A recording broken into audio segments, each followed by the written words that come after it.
What is up, everybody? Welcome to another Theory Unlocked, the Gamerz Theory podcast, where you join in myself and, of course, my good buddy, Michael Fisher. Fish, what is up, dude? It's been a while since we've been together, I feel like. It's been a long time, and it's going to be even longer after next week, because I'm away.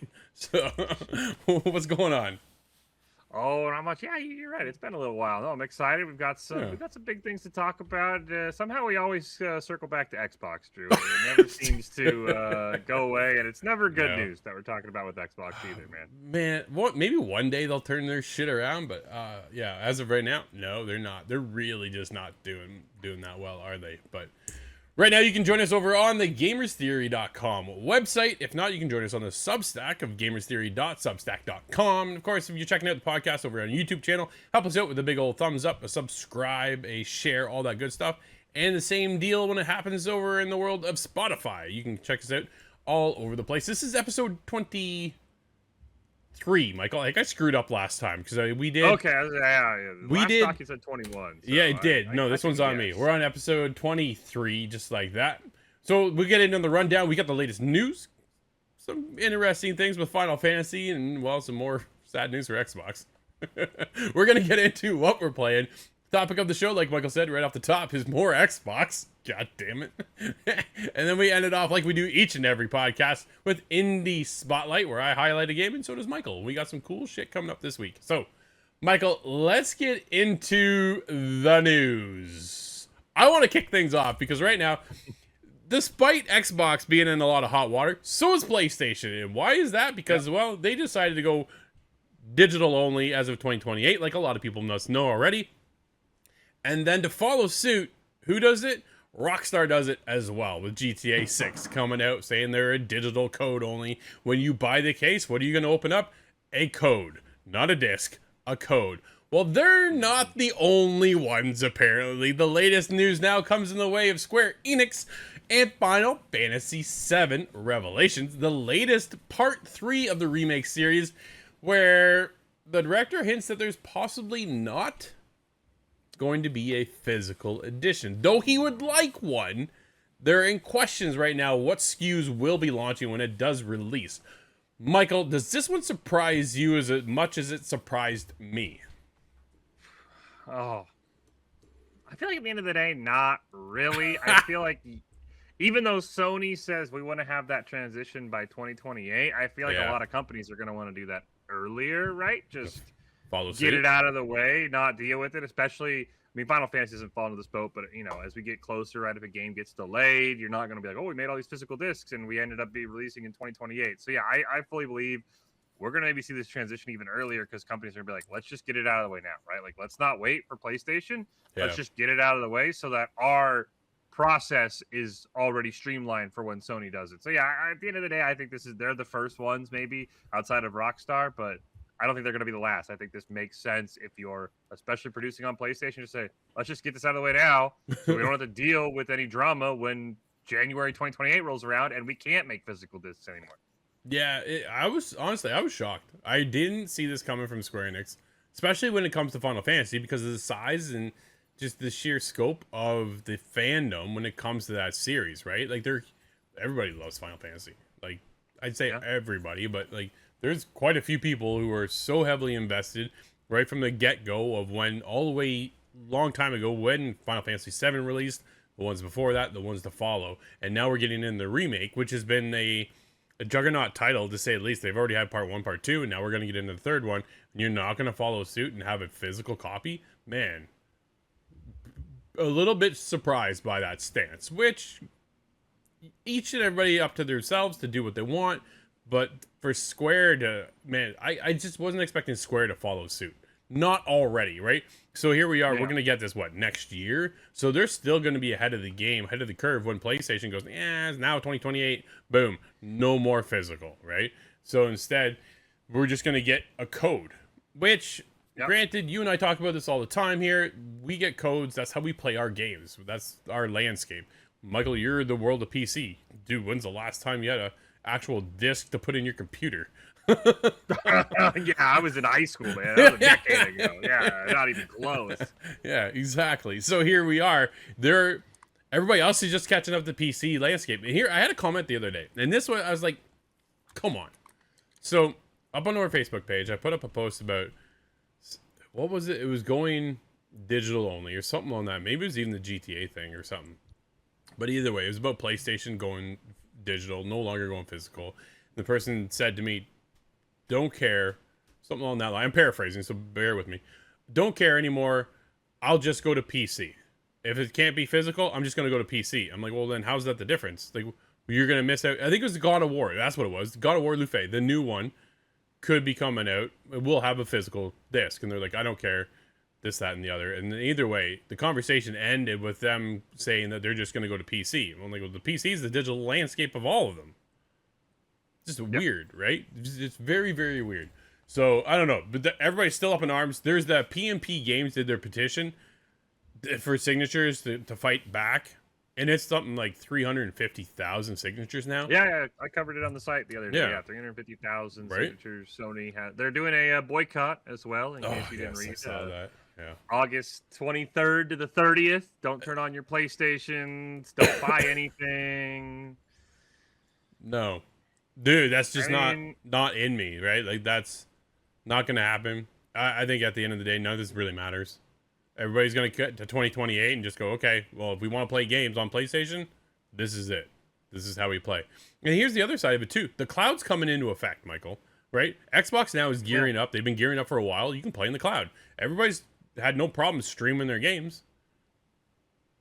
I don't know. Like, it's such a weird thing. I get people like their physical, and there's collectors. I'm a collector, too. I got the stuff behind me.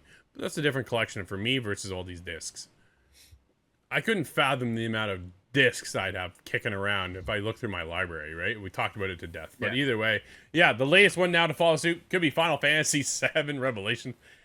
A little surprised by that. Absolutely. Michael, what do you got? Well, we'll be talking about Xbox a little more and their profit margins. But news came out today or the other day that Xbox, as it stands right now, still losing money. Every time you buy a Series S or Series X console. This one not fully on Xbox, right? We've talked about it a bunch. Everybody knows the RAM and memory components upside, I think 700% over the last few years. But not only are they losing money now, in case you weren't aware, coming on Saturday is a $100 price hike for the Series S, $150 price hike for the Series X. And Drew, they're still going to be losing money on those consoles even after the price hikes because the RAM and memory components keep going up in price for all these data centers. So I don't know what you could do if you're Xbox. I'd be curious what PlayStation numbers look like if PlayStation's somehow profitable. Obviously, it doesn't help that Xbox decided to put 2 SKUs this generation. We've talked about this to death. You're losing a little bit more money when you have to produce twice as many consoles. You only had to produce one. Maybe you'd be a little bit better. But I don't really know what you do if you're Xbox. I mean, this has big implications for Helix as well, but we'll save that conversation for our topic of the show. Yep. But I mean, just crazy that we're in a place where you're going up $150 over the weekend. So if you're listening now, go buy your Xbox if you haven't and you want one for whatever reason. Make sure you go buy one before Saturday, August 1st. Run! Yeah, but that's crazy. It is crazy to think that consoles are going to that price. When you get up to that level, you kind of go, is it time for just a PC, right? Like you're kind of getting into that realm of maybe for a couple extra bucks, I can start looking at a PC instead and not have to worry about this shit, right? So I don't know. You can only keep gouging and gouging. I understand where Microsoft is at the same time of going, hey, we're losing money. Granted, new console comes out, they've always lost money. Whether you're PlayStation, Xbox, or Nintendo, right? That's just the standard. You don't make your money off the console, you make your money off the software. That's what they need to be working at. And here we are. We'll get into a little bit more details on that. But here we go again. Consumers getting shafted, dude. How much can you afford for a console, right? Like it's $1,000? We'll get into more. We're going that way. We're going that way, man. We are. And that'll be coming up again in topic of the show as we get into a deeper dive into that conversation. But Michael, let's get into what you've been playing, buddy. How is the landscape of League of Legends Classic? It's interesting, Drew. It came out yesterday. Been having a ton of fun with some friends, just playing, reliving the glory days. It's been good. It's been interesting, though. I wrote an article about this for our Theory Unlocked. If you are a subscriber to our Substack, you can check that one out. because it really came down to how much do I want my classic, my remasters, kind of edited, toyed with. Riot did a lot of tinkering. It's not like they took us in a time capsule like we see with some of these games. Sure. Like one of the games you play with Black Flag, right? And said, all right, here you go. We've updated the graphics. We've maybe added a couple things, or with Halo as well, right? Yep. No, this is completely different. We've got some characters that are playing like it's 2012. We've got some that are playing like it's 2018. It's kind of this whole mishmash of different things. And it's been interesting. I'm like, some of it, I'm like, okay, like I don't really care. But then the other side, I'm like, man, when I was playing back in 2013 at the peak of my enjoyment of League of Legends, I'm like, this isn't how this played. This isn't how this works. So it's been tough for me, Drew. I've been having fun, but at the end of the day, I'm just like, I don't know if Riot maybe went a little overboard and maybe tinkered with too many things. But for now, I've been having fun. We'll see in a couple weeks if I'm still having fun. I'm worried about the longevity of the mode. There's no ranked mode. There's not really much to do besides just play classic, unlock a couple of cosmetics. So talk to me in a couple weeks, Drew, and I'll tell you my full thoughts on where I think League of Legends Classic, because they seem like they want to go long term. They've already posted roadmaps. I just don't know how viable it is. But what about you? What have you been playing? I got a bit of a list going on lately. I do a lot of bouncing, like I usually do, right? I'm never on just one game. I normally have a plethora of titles in the works. So Siege, usual thing. Black Flag, still cruising the seas. Yeah, still going out there. I'm leveling up the Animus stuff. So I've now got Edward in this new suit. There's like Animus effects, and it's got like the pixelated comes off the shoulders, and it's pretty cool. Right now, then I finished up that tier, and now I've moved on to the one that's got the actual the sails. So my ship, I've got the wheel, I've got the hull, and now I need the sails to match too. So I'm grinding that out, and those are like the Animus time challenges that they come out with. So you have to go, and it's the same shit over and over. Like, Michael, it's so freaking annoying. I'm just like, well, I don't even know why I'm doing this anymore at this point, right? But I just want that. So I go in, I jump into Black Flag, I grind those out, and then I just bounce. But then I got caught in a loop the other day. It took me to an island, and then I just cleared the whole island. I'm like, God, man, this is so damn good. It is great. It is absolutely great. But these Animus challenges suck, because you're either killing one dude, or you're just sinking a ship, or you're unlocking some chests on a ship in a timed manner. Okay. But I'm one day left away from getting all those challenges to getting what I want, and then I'll never probably touch it again. So I'm getting there. I'll probably play Black Flag, but I'll never do those stupid Animus challenges again, because they're dumb. But yeah, still plugging away at a Plague's Tale. That has been a good journey. I've been having a ton of fun playing that one. Right now, Michael's fighting off a bug. I saw you swat it. Yeah. Damn flies. Dude, at least you're not fighting the rats like I am in Plague's Tale. So it's an interesting journey, to say the least, right? I reached chapter 10. So I'm now on the back end. I think there's like 17 chapters all in all. So I'm slowly kind of chipping away. I just been busy doing reviews and things like that. So I've just been kind of taken away. Haven't been able to get into that, besides playing the other shit that I probably should maybe put down. And then I got roped into some friends. They're like, hey, you got Battlefield 6? I went, oh, fuck's sakes. Yes, I have Battlefield 6.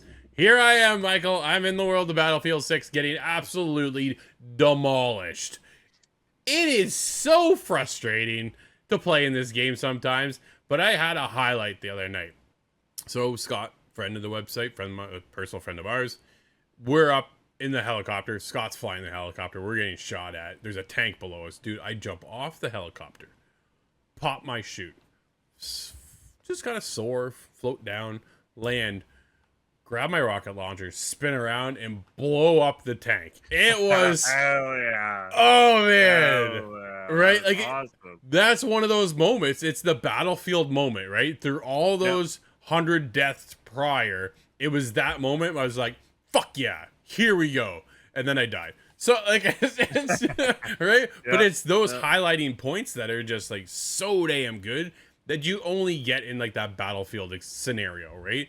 Man, yeah, I don't think I've ever had that happen before in any other game similar to this vein of the Battlefield series. So that was a highlight for me, and I was like, okay, that was really cool. And then we came back in, and dude, we went to some mission, some map was like freaking close quarters. It was horrible. It was just, I'm like, you sweaty ass people, you were way better. I am so out of my league here. But they hit me up. I said, yeah, I'll join. We'll see how it goes, right? So I'm not sure how long we'll stick around, because there's a couple of the games now that are dropping on Game Pass. where I'm heavily going to be invested in, heavily jumping into. I just started today, as pre-recorded to this. Just got through the tutorial of Mistfall Hunter. Nice. I played the shit out of this game already. I bet you I am 20 hours in through alphas, betas, all that shit. I'm about to regrind it all. So I went, excuse me, with the Trickster, and they're quick, and I don't like the character, so I'm about to re-roll a new one. The last time I went with the Knight, and the Knight, I was just demolishing. I was having a ton of fun. I was playing with Nate and Kyle. And we're rolling out as a squad of 3, and it felt fantastic. I was hitting on point, and then like they're doing their stuff, and then I cut in and I hit with a heavy sword, which is funny because normally I sit back and like go from a ranged character. So there is the arrow class, and I will be looking at that one eventually, but I'm thinking I'm gonna go back to my Knight and rebuild my Knight up and stuff like that. So yeah, looking forward to that. And then Beast of Reincarnation, I think, drops tomorrow or today, something like that. No, sorry, next week, early August is when that drops on Game Pass as well. So I want to jump into that. It's another Souls-like though, so I don't know if I'll be able to stick with it because I just don't have time to bash my head into a wall all the time. But the game looks cool. I've heard a lot of good things, and I definitely want to check that out. So yeah, a lot of cool stuff on the go right now, and then a couple reviews. Not a very good preview I'm working on. just there's a little tease for oh, that one's rough. That's the way it goes, man. Welcome to the video game landscape, right? Dude, let's get into topic of the show, because Michael, you got a hot one. Satya Nadella demands Xbox returns to growth by 2027. Or what? You just gonna drop the whole Xbox brand because you've been cutting a lot of studios out lately? Let's get into it, Michael. Yeah, I mean, I think you kind of hit the nail on the head of what does he mean when he says you have to return to growth by 2027, or what, right? I mean, they've already cut 1,600 jobs already. Another 1,600 are on the way. Their latest forecast, though, Microsoft still went up 18% revenue, so it shouldn't be a problem. But then when you get to the Xbox numbers, I don't want to bore people with the numbers. We'll just hit the highlights right here. 10% decline in Xbox revenue. Content and services dropped another 10% from the previous year. Gross margin decreased by 2%. Operating expenses are up by 8%. Operating income is down by 14%. So I don't know. I mean, we talked about this right with the news, though, right? When you look at it, why are the operating costs up? Because parts are up. I don't think, and I think Microsoft probably is not, helping to contribute to their transition to AI. So yeah, I don't know what you do, right? I think the big thing is you said is, okay, let's say they're not profitable, right? Let's say they get even worse somehow next year. Are we cutting all of Xbox? Are we cutting down even more? I'll be very curious exactly, Drew, what their plan is. Because you can say, yeah, we want Xbox to be profitable, blah, blah, blah. But you have to have a threat here, right? Is this just empty-handed? I mean, what do you think? I guess, first off, what do you think is going to happen? If Xbox isn't profitable, do you think we see more cuts? Do you think we see maybe the cancellation of Project Helix? I mean, what do you think we see? Project Helix is going to happen. I don't think we'll see that canceled. Here's what is going to happen, though. I'm calling it right now. Fable drops, and then Rare is cut in half. They cut that studio. I'm telling you, Fable releases next year in February, and I think Fable's in trouble. There's a reason behind this, and I'll get to this in a second. But I think Fable drops, and then you get layoffs at the studio because, hey, your game is out now. We're still operating at a level that we can't handle, and you have to now cut your staff in half because your game is now out, right? This is the old mentality of the games industry. They would get through the project, they would hire on a bunch of contractors, more employees, ramp up, ship the game, then layoffs, right? In one form or another. I think Rare's going to do that again. I think this is where they're going to see those cuts come back, and they're going to do something. But what is the consequence that Nadella is getting at? Like, what are you stating? Like, what does this even mean, right? So Helix has to come out. What does that cost? Are you going to be able... You're not going to make a profit on the minute that sells. Nobody sells a brand new console with a profit. You just can't do it. And more increase on prices are going up when it comes to hardware, more RAM shortages, and everything else is going up. So Microsoft right now is winning on their side. Xbox is getting tanked. And we called this, Michael, and I said this a while ago. Asha Sharma came in to burn Xbox down to rebuild it up.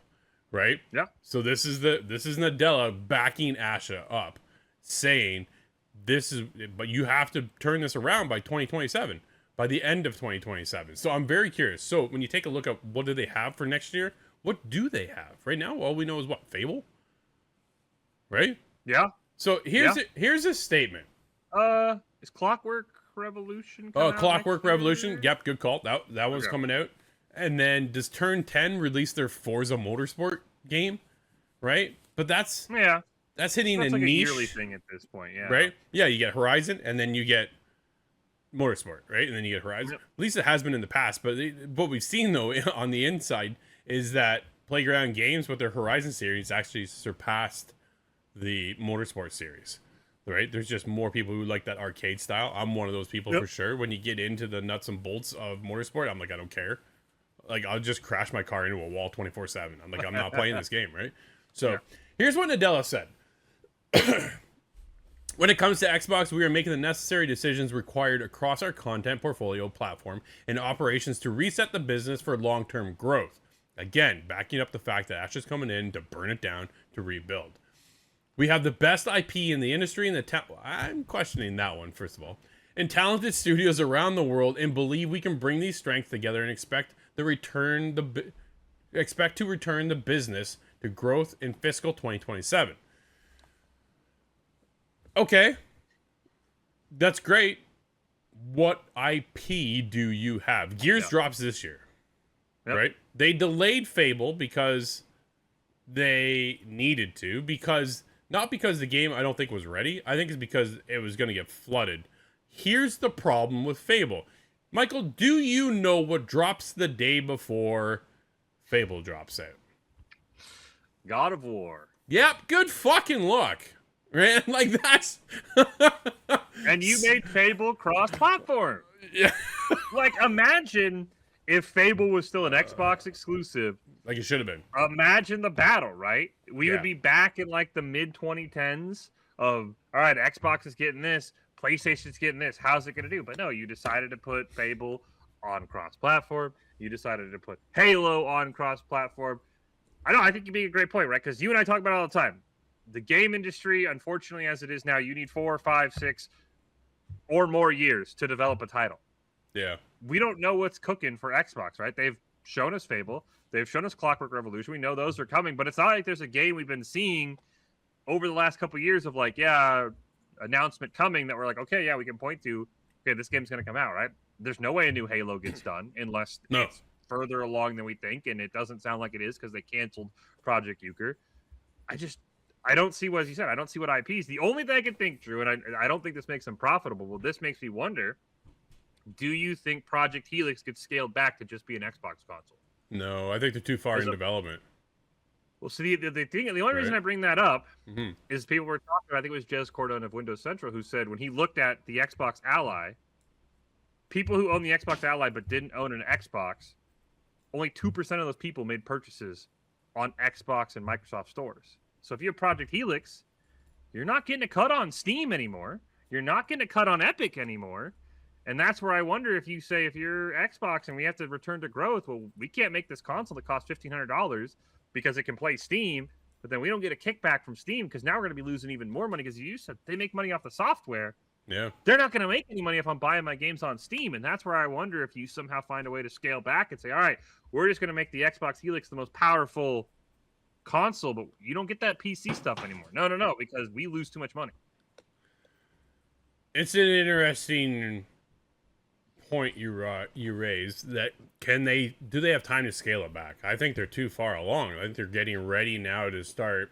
I don't think we see it before the end of the year, but they want it out next year. Like, how far can you scale that back to say, hey, you know what, our open system, and then now you're backpedaling once again as an Xbox company, right? Like, they've had to backpedal so many times over the course of this generation, even last generation. And it's just the ongoing story in the laughing stock of Xbox. They never stick with one direction. We always say they don't have an identity. They freaking don't. They haven't got a damn clue which way they're going. Left or right, or even down the middle. They don't know. They're going left today, but they could be going right tomorrow. And this is the way Xbox operates, and it doesn't work. Pick your fucking lane and go. But they just don't. They just freaking decide to go, it doesn't work. We're going to backpedal. We're going to go this way now. And then we're going to go that way now.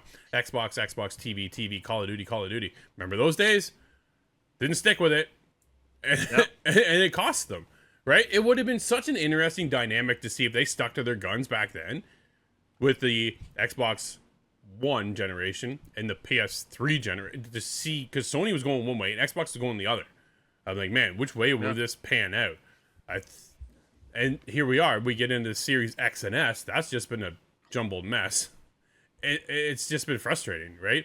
So Ash has got to come in and say, hey, look, this is where we need to strive for, and this is where we have to go. Phil is gone. Sarah's gone. Nobody needs to answer to them anymore. Nobody needs to listen to their ideas and their direction that they had envisioned. It's now up to Asha to fix their mistakes and push the brand so that it does recoup back in 2027 to a household name that is worth talking about. Because what do we have this year?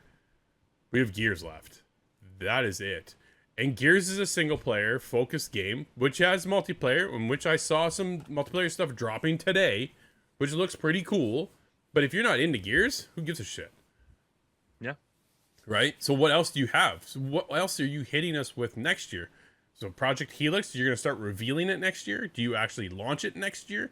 If you do, if you're about to launch Project Helix next year, they have to be pretty well locked and loaded as far as what they go in. Sarah Bond back in the day said their next console will be a premium console. Well, shit.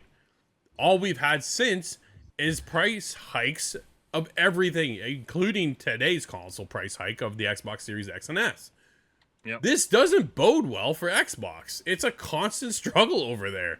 So if Xbox tanks next year for 2027, is that the end of Xbox?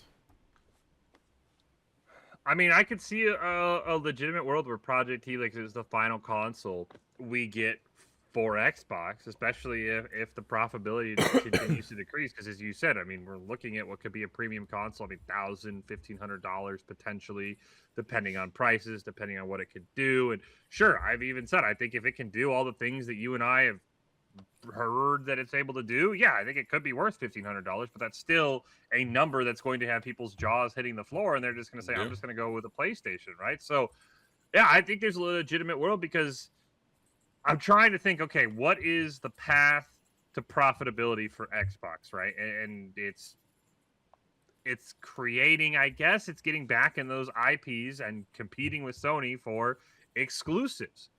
But as you said, there's nothing in the tank. We have Gears, we have Clockwork Revolution. Those are the only two big exclusives we know about. Yeah. Surely the next Halo's got to be an exclusive, though. You'd I just think. looked today, and the Campaign Evolved reviews, at least on Steam, are not looking very good. So it doesn't look like Halo Studios is off to a great start.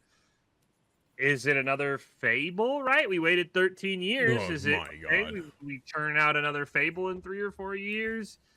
Is it we finally make use of our Activision actually being a Microsoft company and start releasing some sort of Xbox exclusive Call of Duties? I don't think they can, though, right? By the... Well, they just got a port for Black Ops 1 that was only for PlayStation, right? So I'm not talking the main game, but do you start saying yearly ports of Modern Warfare 2, World at War, the classics, but instead of putting them on PlayStation for some reason, you put them on Xbox? I don't think you could do the yearly game exclusively, no, but there's got to be ports maybe. But yeah, I don't know. What do you think, Drew? What do you see as the path to profitability for Xbox? I don't. That actually makes sense. I don't, because here let's back this up. So right now we're kind of figuring around Project Helix to be about $1,000. You know, the last console that dropped at $1,000 or $1,500 got shit on. It's called the Steam Machine, and everybody thought, "What the fuck are you doing, Valve?" So if Xbox follows that, like, Xbox has to look at Valve and go look at the Steam Machine and go, "Holy shit, that did not go well at all. We cannot come in at that price." Their premium console that's going to run Xbox games, Steam OS, Epic Game Store, right? They're calling it this open platform of a console. Is not going to come in at $500, $600, Michael. No. So we're gonna have this premium price tag, as Sarah Bond called it back in the day, which is gonna hurt Xbox once again. So like you need to, and actually I think I was looking at it going, first of all, Halo should have been exclusive. There's no way that should have came to PS5, but the contract is already done from Phil Spencer and Sarah Bond days, so that's asked to stay. There's nothing they can do about it. Fable, same freaking deal. What a mistake that was. Fable should have been, man. Like when you talk about Xbox, you talk about Gears, you talk about Halo, you talk about Fable. Those are the three staples. You don't open the doors to your competition to take them.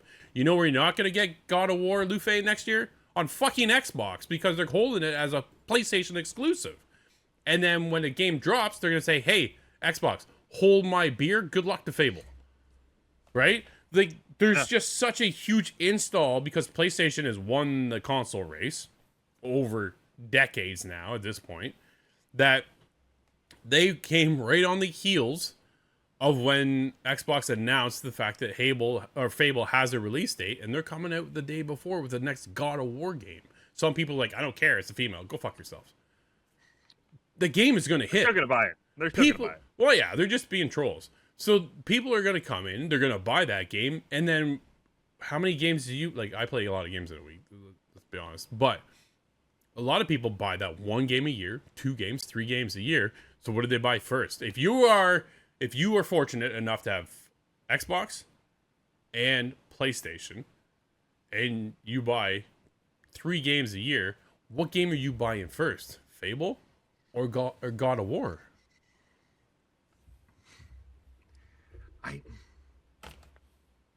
It's probably God of War, right? Because it's exclusive. Yeah. Fable's not. I think the other argument is you're still playing, you're still swiping on GTA 6 and you're not buying either game, which I think is a very realistic possibility too. Where it's like, if GTA Online drops around this time, there's going to be people who their budgets are shark cards. Could you imagine if Fable... Okay, so right now Fable is what? February 17th? And then God of War is February 16th. GTA Online comes out February 15th and it goes, fuck yous all. Could you imagine? Like that was... I mean, dude. I think it's realistic, that, right? I think there's a chance where Rockstar says, yeah, do we want to wait any longer for our billion-dollar enterprise that is GTA Online? No. We want to print millions of dollars every single day. And then there goes your budget, right? And I think the other problem for Xbox is Xbox Game Pass, right? As cool as it is as a consumer, like, you know how, like, I'm going to use Halo as an example. Halo Campaign Evolved came out. I've been on the fence about getting it. I've had a couple buddies. I'm reading some of the reviews on Steam, and every single person's like, yeah, this is a perfect Game Pass game.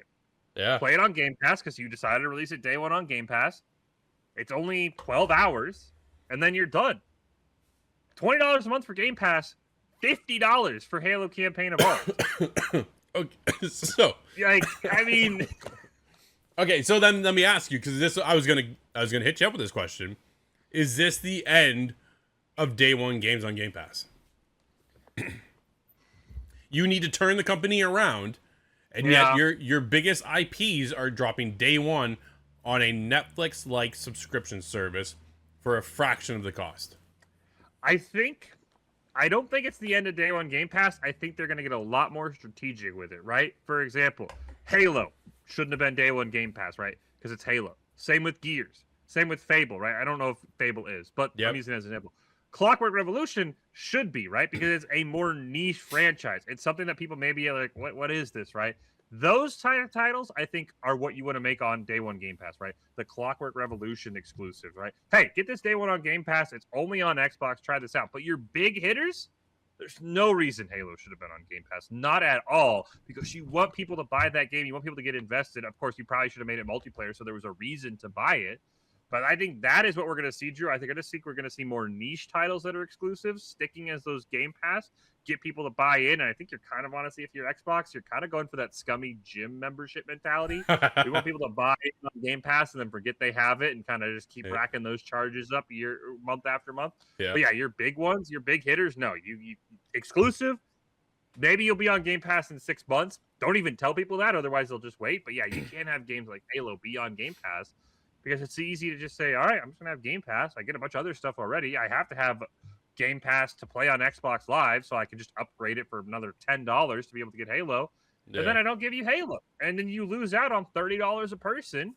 You know, how that gets divided between Halo and Xbox, you know, we don't know the breakdown, but still, I think this is the end of big title day one exclusives. I think this just goes to the wayside and we get more of the niche titles that are trying to lure people over to Game Pass.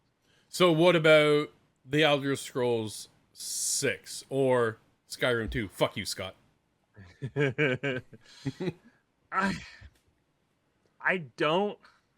just don't think you can justify to Bethesda to lose out on 30% of the market, right? Like, it'll be exclusive on Xbox and PC. Yeah, do you think it's exclusive for Xbox, or is it cross-platform like Halo? I think it's going to have to be cross-platform. I think it's too big not to, right? Yeah, it's like Call of Duty. Call of Duty, right? I mean, it's not multiplayer, so you don't have to, right? Multiplayer games, you know, they kind of have to be, you know, multi-platform at this point just to get a player base. I just think it's too big of a title to justify. Just like with the, you know, they own Activision, right? What about Diablo, right? Where's Xbox exclusive Diablo? You just can't do that because it's such a big title. I think maybe you get some sort of, and I don't think this would be possible, right? Even though Asha has been hammering Todd and Bethesda to release Elder Scrolls 6 sooner rather than later. Yeah. Maybe, and I think I talked about this on a previous podcast, some sort of release with Helix and Elder Scrolls, if you can make that work. I don't see that. Maybe that's how you Dude, get it. that'd be awesome. I don't think it's possible, but yeah, I think the biggest problem is Microsoft bought all these big studios, Activision, Bethesda. They don't release Xbox exclusive games because they're too damn big. Diablo, Elder Scrolls, these just cannot become Xbox exclusives, and I think that's where like you just kind of scratch your head and say, why is this an Xbox property, but it releases on multi-platform? Oh yeah, because it has to, because it's one of the biggest titles in the world. Well, okay, so do you think, though, the next Elder Scrolls 6 would be a system seller, right? Or could you play the PlayStation role and go, God of War is PlayStation exclusive, but in a year, we'll put it on Steam? Could you then bring the Elder Scrolls over to PS5 in a year from now, right? People, you want to play it? Hey, you know what? You want to create buzz? Look what I'm playing on Xbox right now, PlayStation fans. You can't because it's not there. Come buy an Xbox. I think you could, but again, I just think Elder Scrolls is such a big title. Yeah. Like, there'd have to be some kind of under-the-table stuff with Bethesda say, like, hey, we're going to do this for you if you only release on Xbox so we make more money because... Here's horse armor. You're hurting Bethesda, right? Like, Bethesda's not just going to say, like, yeah, we want you to make more money while we lose money. Yeah. I think maybe you can go the PlayStation route, which they do with some of their titles, right? When they release, look at this new fidelity we got. Look what it does for Spider-Man or whatever, right? Sure. Do something like that where it's like, this setting is only on your Project Helix, right? This way, like, you know, if you can do some sort of like, here's our upscaling, right? And you can only do this on Project Helix, maybe you get some people. But again, I just think these brands have hit too big for Bethesda where it's like, I don't want to do Fallout just on the Xbox. I don't want to do Elder Scrolls just on the Xbox, but I think for Xbox to be profitable, they kind of need Microsoft to strong arm them and say, what is it going to take to get people to buy our Helix by making it so your game is only on Xbox Helix? And the only thing I can think, and I don't even know if this would work anymore, Drew, but maybe it's because I'm a biased person. You own Activision. If anyone has been playing World of Warcraft, you've heard the rumors that it's coming to console, maybe, right, you get a deal with them. Hey, you can play World of Warcraft on your Project Helix. It's only going to be on this, right? Because it's already on PC. Yeah. Maybe something like that. I know League of Legends has had rumors. Hey, they're maybe coming to console. There was some, hey, they've done some internal play tests on a controller.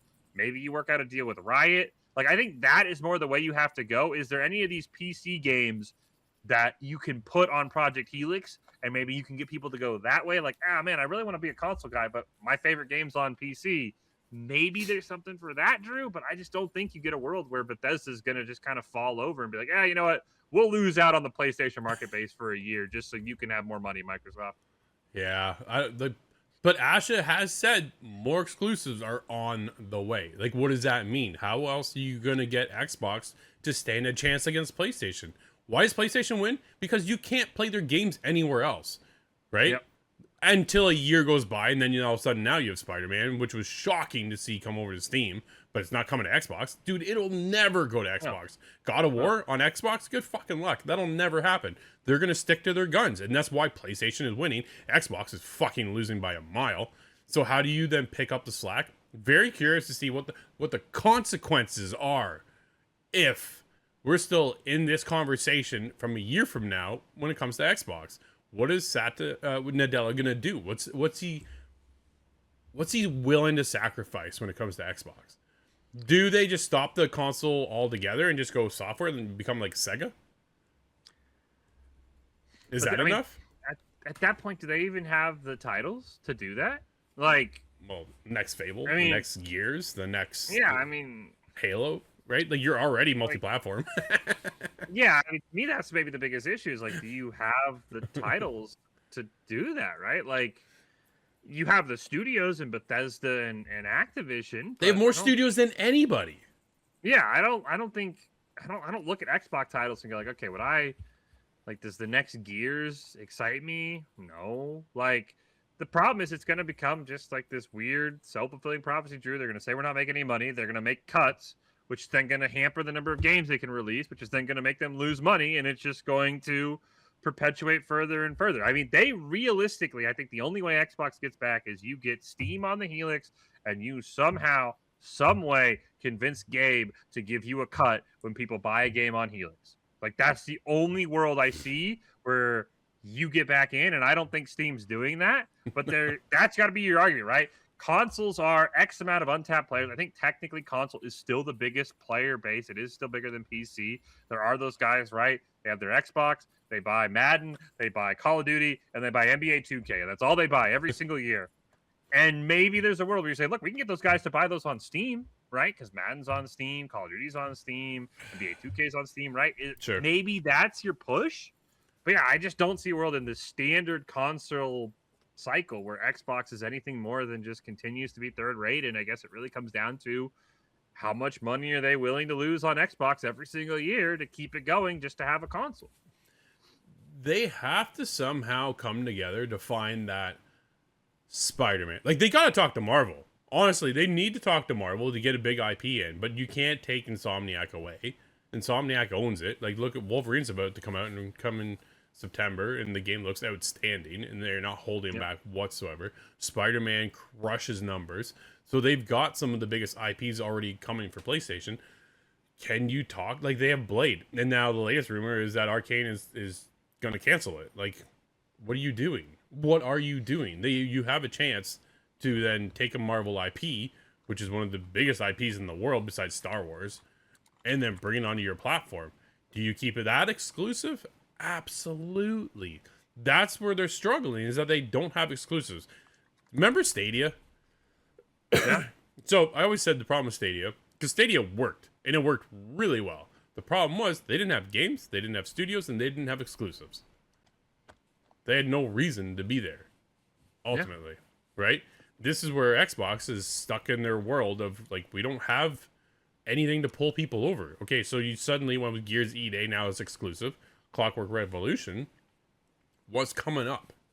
What do you have in the tank that is an emotional storytelling pull that isn't multiplayer, right? Xbox won the 360 early stages because of the multiplayer. Everybody's like, holy shit, you can play my friends online, we're gonna go do this, and it was Halo, Halo, Halo, Halo, won the world over. And then they quickly lost it after that because they don't have the storytelling of a Naughty Dog. They don't have a storytelling of Santa Monica, right? Like, they don't have that right now. Gears, can the Coalition pull that and turn that around with Gears? I don't know. To me, it's just more Marcus. I'm looking forward to playing Gears. I think Gears is always up for a good time, but I'm not likely to stick around. I'll finish the game, move on, right? But that's the single player experience. That does that. Can it connect? We talk about it all the time. Game Awards come up. Xbox have yet to have a Game of the Year conversation. Where we fall with this, right?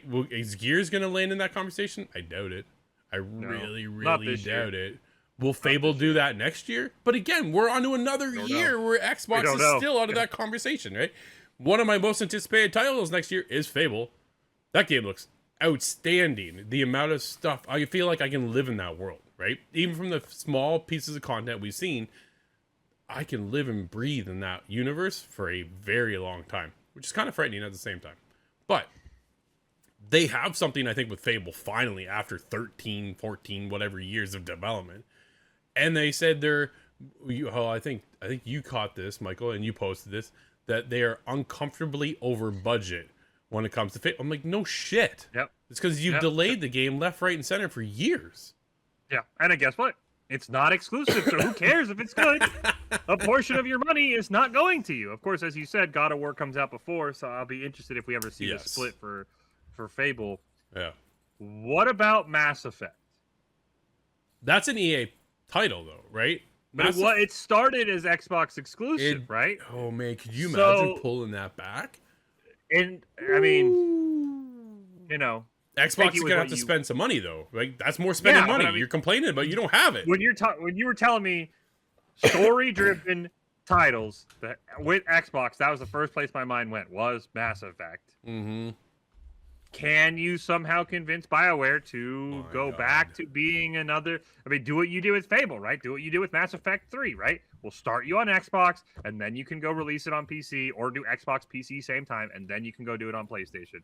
Yeah. But, I mean, we haven't heard anything, right? I mean, you know, Google AI, which take that for what you will, tells me that BioWare has one in development. Yep. That could still be...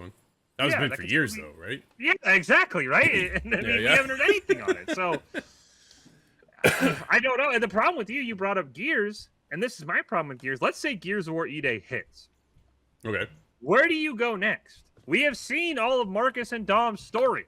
We already know how the entire thing plays out. This is a prequel. This is the problem with doing a prequel. If this hits, what do you do? Okay, so... Do you, like... I asked Nate and Scott so we were hanging out, we're playing Siege and Battlefield last night, and we got on the topic of Gears, and they're way more invested in the Gears than I have ever been.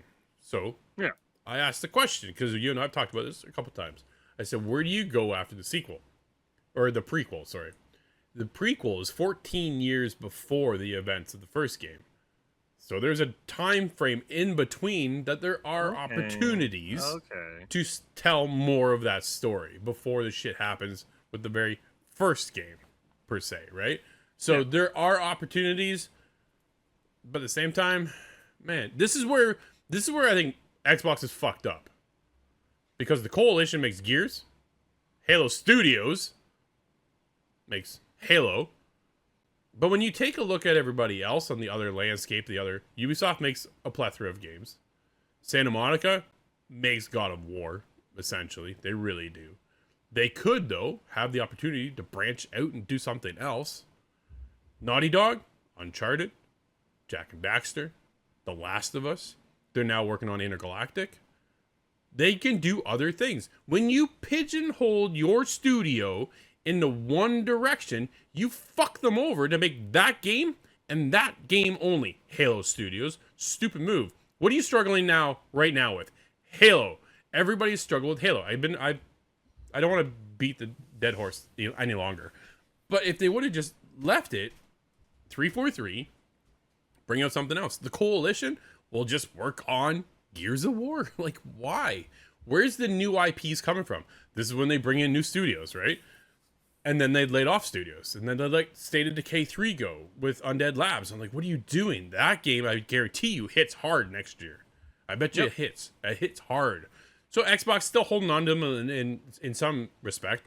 But it's not, like, what do you sell the exclusives for?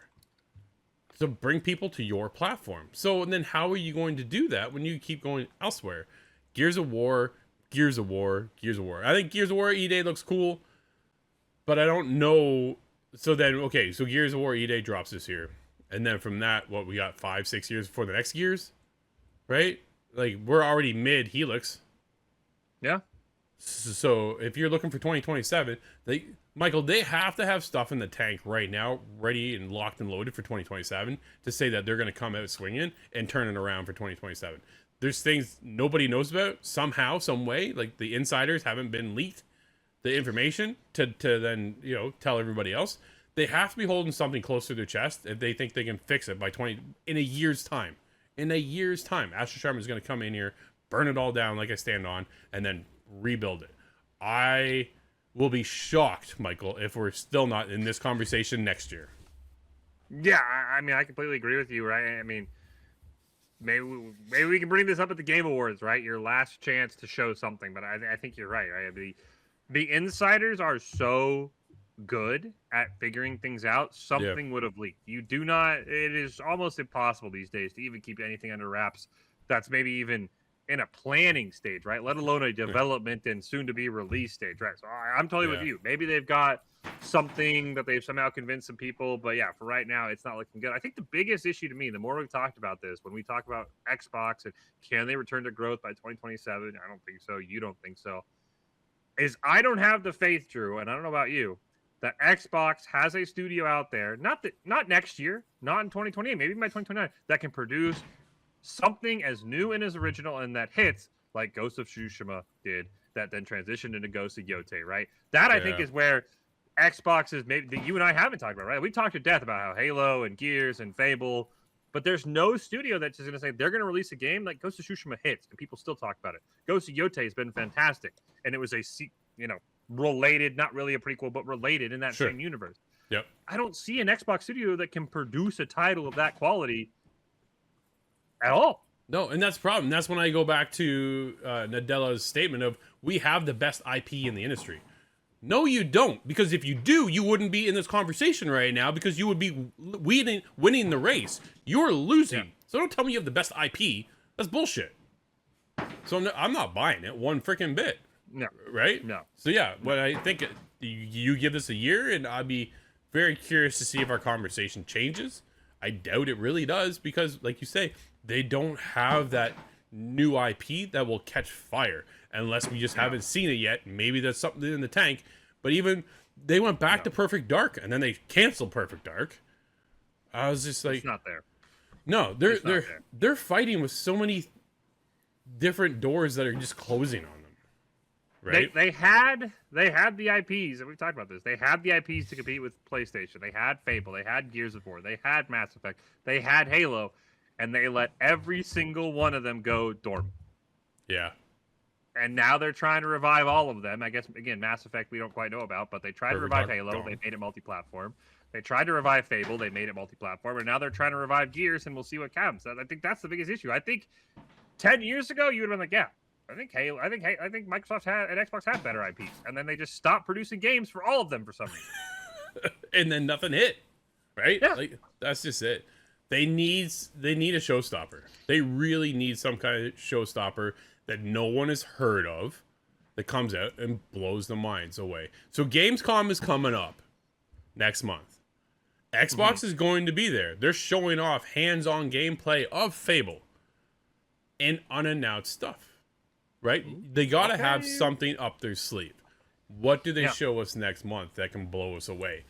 Do we see it then? And then the bigger showcase is the Game Awards, because everybody tunes in for the Game Awards, right? Yeah. Is that the showstopper there that Xbox is like, hey, do we see Project Helix before the end of the year, Michael? I think we maybe get a very, very brief teaser at the Game Awards.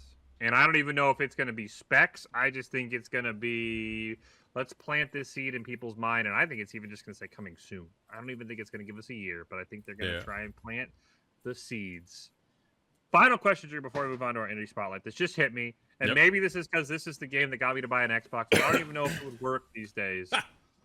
Do you think somehow if Halo Studios could pull off a perfect Halo 3 remaster, it would be enough to save Halo? Or do you think Halo is just on its way out?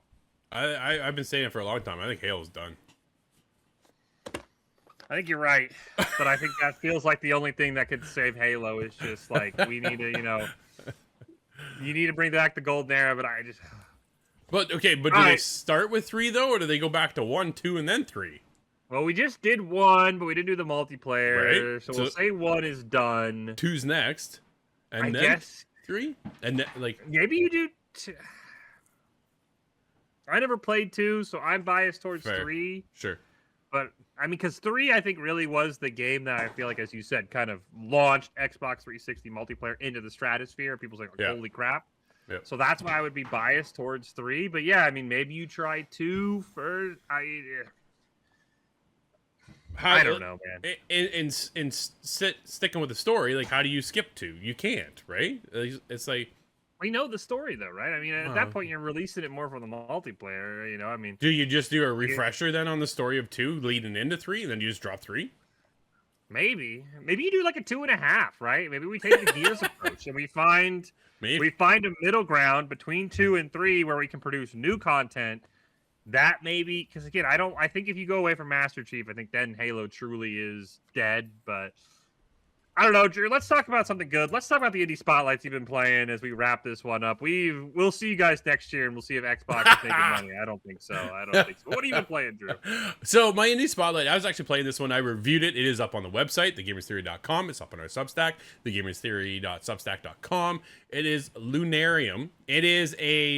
It's funny because I'm not a JRPG, and it's not really a JRPG. It's an ARPG, but it's set in this anime art style, which is not normally my thing. And I think the saving grace is that even though I complained about it in my reviews, that the fact that there is no voiceover whatsoever, sometimes you get into that anime voiceover stuff and it throws me right off, right? I just can't, I can't stand it.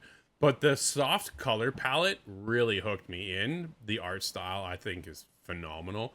The gameplay is a Souls approach to it, but not as hard as a Souls game. But there are moments, like some of the boss fights are freaking hard as hell, but I had a ton of fun. So there's the story basically is your knight, and she's there to save the world. There's this plague, of course, like there always is, right? There's always a plague that's infected the world. But there's this other being of starfarers, they're called, and you somehow run into one, and you're there to help her find her people and go about your journey and stuff like that. The game's only about 8 hours. 8 to 10 hours, depending on how beat up you get. But I absolutely adored the game. I thought it was fantastic. I played it. It's a PC game right now. I wasn't able to play it on my Steam Deck yet. I think it would be great on Steam Deck. I'm hoping that they do port it over. But yeah, I had early access to it. Was able to get a review. My review is over there. Go check that out. I had a ton of fun. Yeah, without, like, I don't want to give the actual, like, story away, but from what I was getting into, dude, I had a great time playing this game. Nice. What did you get into? What is this? Well, you know, Drew. You know what this is. This Friend is Slop! more Friend Slop. It is Pratfall, the latest and greatest in Friend Slop. And it's a ton of fun. Basically, the story goes, you're at the dog park with your dog falls down a hole, you jump in to rescue him, and it's not just an ordinary hole. It is miles and miles of deadly caverns. There's gaps you have to cross, and then, of course, with any Friend Slop game, it's just peak chaos from there. Trying crossing these caverns, how you want to do it. You've got rope swings. You've got magic beans that grow giant beanstalks that let you climb over certain areas. You've got bombs to blow up holes. It's just everything you expect in a Friend Slop game. It's an absolute blast. There's chaos everywhere. And as always, I still have yet to finish the story because my friends and I just absolutely prefer chaos over anything else. So It's a ton of fun. Again, it's just, I love my Friend Slop, Drew. Absolutely a blast. By the way, the devs say you can have 250 people on this game. I don't know how that would look. They do put a disclaimer that anything over 12 will probably blow up your PC. But I did like that they're like, you can put 250 on if you can find out a way. But no, I think 4 is what I've been doing, frames. 4 to 5. Yeah, you get 1 frame a second like it's 1999. Yeah.